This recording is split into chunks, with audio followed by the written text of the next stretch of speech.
मातृदेवो भव।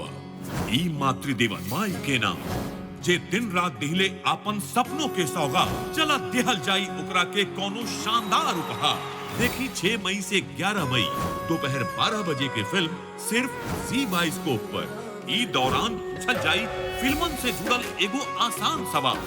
अपन जवाब देवे खातिर करी 8291829173 पर मिस्ड कॉल बैक पर दर्ज करी सही जवाब के ऑप्शन। हर रोज सही जवाब देने वाला प्रतिभागी बनी है विजेता, जिनके मिली जी बाइस्कोप के ओर से गोल्ड कॉइन। बस इतना ही नहीं बल्कि पूरे हफ्ते में सबसे ज्यादा सही जवाब देने वाले 3 भाग्यशाली मेगा विजेता के मिली फ्रिज, वॉशिंग मशीन, मिक्सर जैसन शानदार धमाकेदार उपहार।